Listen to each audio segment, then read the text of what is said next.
Hello, I thought I would do the Amigurumi book tag, which was a trend like months and months ago, but as usual I'm late to the party and I wasn't tagged, so I'm tagging myself. It was something that looked really fun though, and I want to do a few more tags and stuff like that because it's just a fun way to explore different areas of the crafts that I love, that we all love. I once did a crochet hook tag, but I did it as part of a podcast, but I want to do it as a little short video. So this one is the Amigurumi book tag, which was started, I've got it all written down here on my laptop. It was started by Crystal at Chronically Crocheting, and there are a few things here. It's how many Amigurumi books do you have, and how many of your books have you made something from? And as you show the books, maybe answer some of these questions. How would you rate the book? How many items have you made from it? Any tips or thoughts? What made you buy it? And if you haven't made anything from the book, any quick thoughts? So basically I'm just going to use that as a bit of a guide and just rabbit through the books that I have. And actually I thought this was going to be really bad. I thought that I had many more Amigurumi books than I actually do. So here's my part. I think there might be one or two lurking elsewhere in the house in project bags, but maybe not. I think I've got most of them. So I'm just going to go through them in no particular order. And I haven't included knitting ones, and I haven't included any books on anything that crochet that's not, or knitting that's not specifically Amigurumi. So there are a lot more knitting and crochet books in my house, but not with this subject. So I've surrounded myself in a very small selection of the Amigurumi that I can find around the house as well. So let's start with Crochet Iconic Women, Amigurumi Patterns for 15 Women Who Changed the World by Carla Mitrani. This is a lovely book, and I actually keep this next to where I sit on the sofa. I've never made any of the patterns from it, and I really want to. I want to make Queen Elizabeth, of course. Phoebe wants me to make Greta Thunberg, and where's the one that Lilia wanted? Oh, there she is. That's Malala. I love that. You can see there's Audrey Hepburn, Agatha Christie, Cleopatra. I think Serena Williams is here, there, and oh, so Billie Holiday. I'd love to make Billie Holiday. I'm a huge fan of Billie Holiday's music. So that's my first one. I haven't made anything from this, but my thoughts are that it looks amazing and I need to pull my finger out and do something from this book. So the next one is this one, is Crochet Taxidermy. This was actually a lovely gift some years ago now. It's by Taylor Hart. I'm not sure if that's a name or the name of a publisher. Taylor Hart, 30 Quirky Animal Projects from Mouse to Moose. I'm actually midway through making one of the projects in here. I am making a hippo for a hippo fan friend of mine, but it's taken me ages to get round to, and I'm slightly intimidated by doing the backing board. So yeah, my thoughts on this are the pattern is great. There's some really cute projects in here. They're all quite mini and they're all quite unusual. So you've got like flamingo and like there's a cuttlefish in here somewhere as well. Where's the cuttlefish? And they're all grouped by sort of woodland creatures, farm creatures, zoo creatures, sea creatures, safari. Where's the squid? Oh, here he is. And having recently read Other Minds, which is all about octopus and giant squid, I just love that. So yeah, this is a really cute little book. Like I said, I'm midway through making it and I do feel slightly intimidated by having to make the backboard. Maybe I can think of something that simplifies that process. Edward's Crochet Imaginarium by Kerry Lord. I've made a lot of things out of this book. It is so fun. So you basically get a standard form for the body and the head, and then it's a flip book so you can design your own creature. So if I just go into the middle here, and it also has tons of extra information on textures and colour placement and so on. So what you can do is you can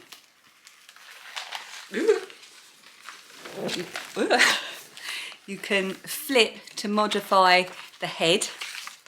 So you can choose to have a different one. Oh look, that all matches. Then you can change the the arms, there you go. And then you can change the feet as well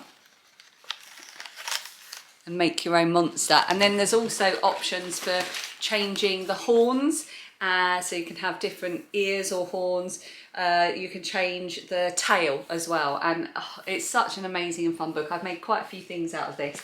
I do have one behind me, here we go, who you've probably seen on the podcast before. This is a monster that I made for Lilia's last birthday, my oldest daughter, no sorry, Phoebe, my youngest daughter, and she specifically requested to have this loop body, which was a bit of a pain to do, and I did it with a really lovely soft chenille, which I also used in his horns and just on the end of his tail as well, so it's nice, he's nice and soft.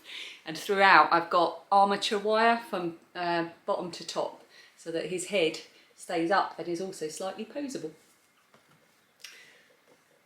I need to do a video on how I do that with armature wire. Don't let me forget. Okay, Dinosaurs, Mammoths and More was, I think, a gift from the publisher ages ago. I have made quite a few from here. So this is from the same publishers that publish like the Amigurumi books, which are my favourite type of books. I'm trying to find the list of patterns. So we've got 14 patterns in here, and out of here I have made Brad the Brachiosaurus and Peaches the Triceratops and Max the Mammoth. 3 things, and I think I've got them all here. Yeah, so this is Max the Mammoth. This was another one that Phoebe requested for her birthday a couple of years ago. I was really pleased with Max the Mammoth. He's so lovely and chunky. I make all of my amigurumi from cotton yarn, and I use quite a tight gauge as well to give them that really nice firm feeling, so they don't go all floppy, and cotton really holds its shape well and stays a good quality as well. I find it doesn't bobble. And in this one you actually crochet the eyes as well.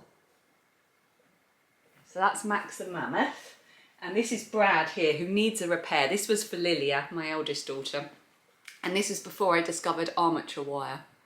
I'm quite tempted to take him apart and put the armature wire in so he will stand up, but look, oh, poor Brad has a broken arm, so while I've got him downstairs I think I might treat him to a little bit of a repair, a little bit of surgery. So that's Brad. And then where is the other one? Oh, here we go. This was Peaches the Triceratops. Made in a dusky pink on request for Phoebe. They're so cute. So that is Dinosaurs, Mammoths and More, Prehistoric Amigurumi by Meteoor Books. Also from the publishers Meteoor Books is Amigurumi 7. This was a gift to add to my Amigurumi collection from Melissa, I think, a long time ago. Amigurumi 7. So let's get all of the Amigurumi books so we can see which ones I have. No, this can't be right. I'm missing some. I've only got 5, 6 and 7 here. I've got more than that. Okay, I've just had a look on Amazon and I think this is right. I think I just in my mind thought I had more than I did. I've definitely got Amigurumi 8, which must be in a project bag somewhere, because in Amigurumi 8 I made Sammy the Seal. And this was going to be a surprise and I left it somewhere and Phoebe found it. So she adopted it immediately. So this is Sammy the Seal from Amigurumi 8. Then I've got... Ooh, sorry Sammy. Oh. I've had an amigurumi clams.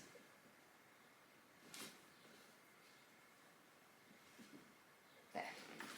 Then I've got Amigurumi 7, like I say, that was a gift, and I don't think I've made anything from this one, but there are some adorable patterns, including the chicken. Then Amigurumi 6. Have I made... Oh, I've made the little panda from Amigurumi 6. Again, you can just see how adorable these patterns are. And the really good thing about the Amigurumi books is that there's a selection of different designers, and the information in the book, and there's information, like basic information at the beginning on crochet stitches and an assembly and so on. And then all of the patterns are so well written. I've never found a mistake, and they're just so simple and take you through it kind of in the right order.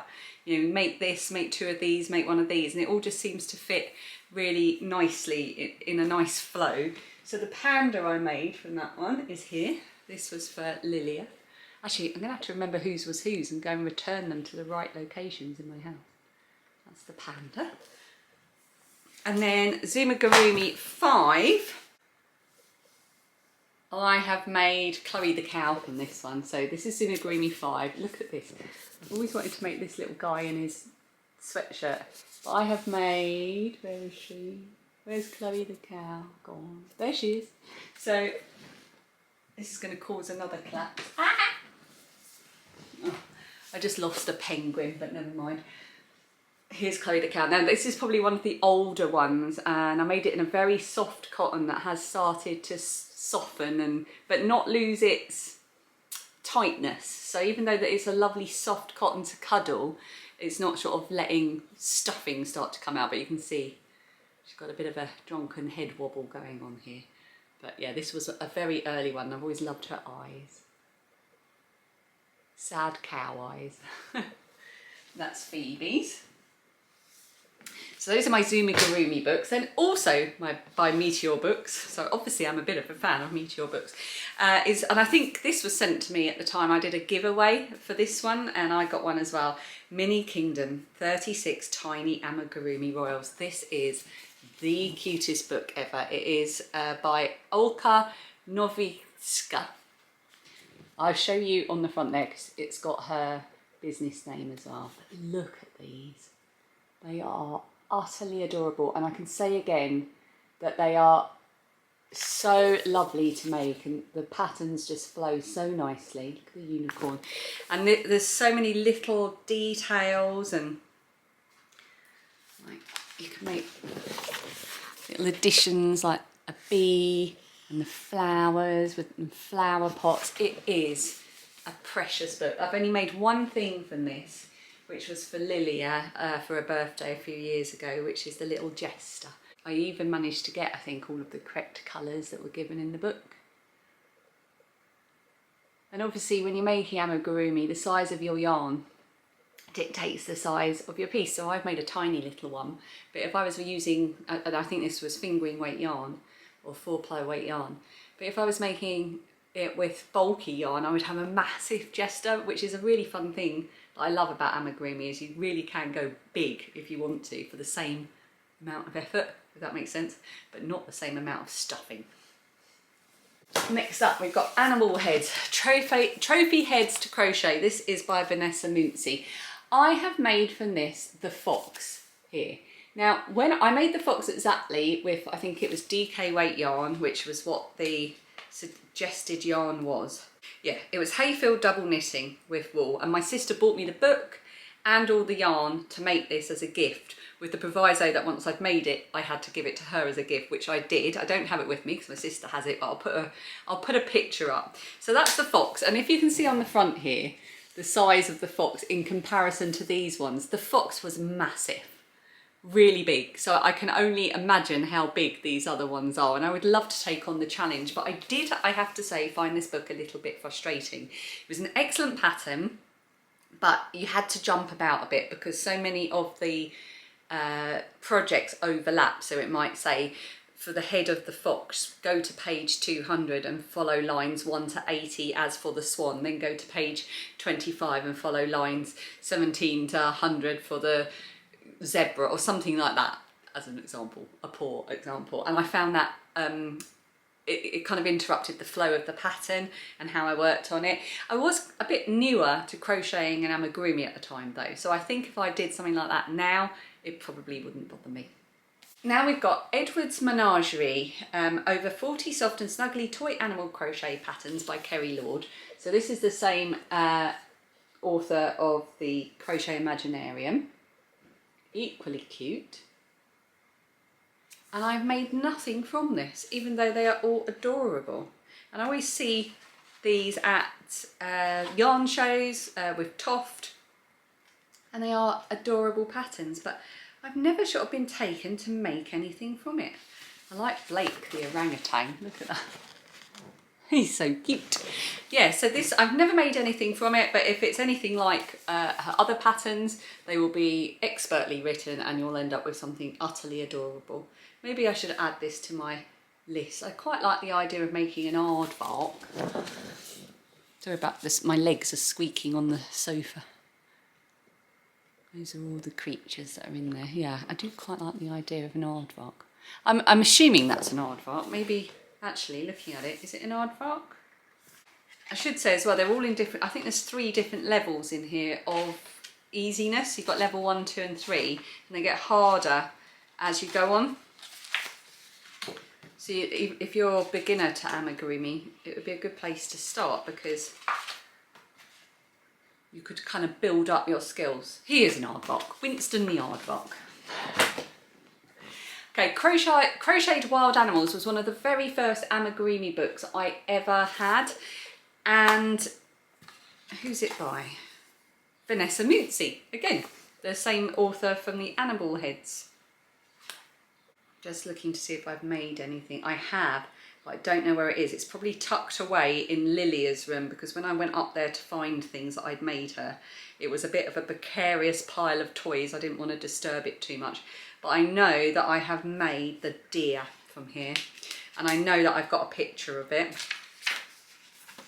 That's the deer. So I know that I've got a picture of it, so I will put it up on the screen to show you. I can't remember much about this book to say whether or not I found it easy or not, but seeing as it was one of the earliest ones I had, and I don't think I had any problems, I would say good book.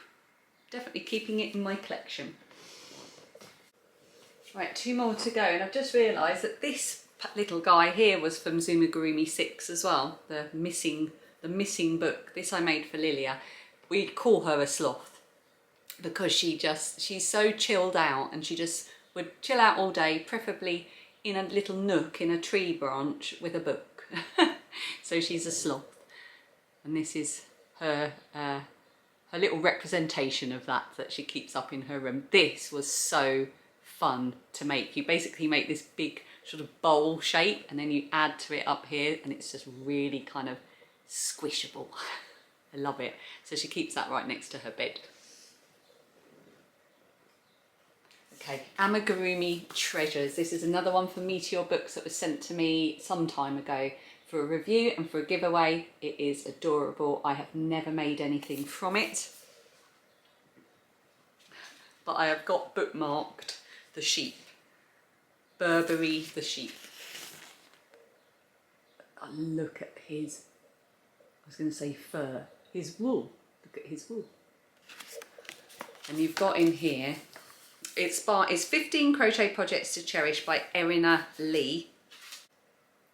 And here is some of them on the front and some of them on the back. And I think there's a little picture here of the book designer. There she is. And they are gorgeous. So you've got all kinds of things in here from a dodo. Oh, a dodo would be amazing. Like from Alice in Wonderland. Oh, a cat, rabbit, a little bee, a little cow, deer, a pig, a duck, the sheep that I already showed you, a little dog with floppy ears, a swan, a dinosaur, a squirrel. They're quite small pictures, but they are lovely. So, yeah, that's definitely going to be one for the... I feel all inspired and wanting to make amigurumi now. Amigurumi Monsters is such a fun book and I don't think I've ever made anything from this. Have I? And if not, why not? I haven't. They've all got little stories attached to them. So here's the motley crew of monsters that you can make. And obviously they're endlessly customizable because you can play about with colour and eyes and so on. But each little monster has a story about them. So BB the cotton candy monster. BB absolutely loves cotton candy and she's eaten so much of it that she started to look just like it. Luckily her favourite colour is pink and she doesn't mind the sudden change. She just needs to be careful not to take a bite of herself. And we call cotton candy candy floss here in the UK, and weirdly I had a dream about candy floss last night and that we had to get a candy floss machine to make candy floss for a very urgent reason, which I now can't remember. And that concludes all of my amigurumi books. I also have lots of other amigurumi that I've made from patterns that are not in books. I haven't brought them all down. One of them's ended up down the side of the sofa there. One of them is here. It's like a little sort of flat bunny that you make in 2 pieces and then crochet together. These are a lot of fun to make. I just made these with scrap pieces of cotton, one for each of the girls for their little fun travel bags when we went on holiday, I think last year or the year before. And I can't remember off the top of my head what the pattern is, but I will put it underneath. Maybe I might make another video about sort of amigurumi that I've made from patterns that aren't in books, but that can be for another day. So that is my amigurumi book tag. I hope you enjoyed this very short video. I suppose I should tag some people, shouldn't I? So let's have a look at my YouTube, because my memory is not functioning well enough for me to just pluck amigurumi makers that I'm aware of directly from my head. Okay, who likes to make amigurumi that might want to be tagged? By the way, if I do tag you, you don't have to do this, only do it if it's a fun thing that you would like to do. And if I don't tag you, consider yourself tagged as well. Because if you want to do it, I think you should. And I've been really enjoying watching all the people talk about this. So let's tag. Let's tag Cherie, lovely Cherie of the Ollie and Bella podcast. Maybe Kalisha of the Quirky Monday podcast. I know she makes the occasional amigurumi, and she is of course a crochet queen. Who else makes amigurumi? Does Stevie by the Sea make amigurumi? I'm not sure if you do, Stevie. If you do, feel free to do this. Rel at the Dabbling Hook has already done this, so I can't tag her. What about Emma of Lulu Loves Crochet? I know that she likes to make amigurumi stuff, but I don't know if she's already done this or not. And maybe I will also tag my very good friend Becky at Back to Blighty, who is a relatively new amigurumi maker, so I don't know if she actually has any books. But I'm tagging you, Becky, just in case you do and you want to have a bit of fun and join in your next podcast. So thank you so much for watching. I will see you again very soon in the next video. And until then, happy knitting, happy crocheting. Bye.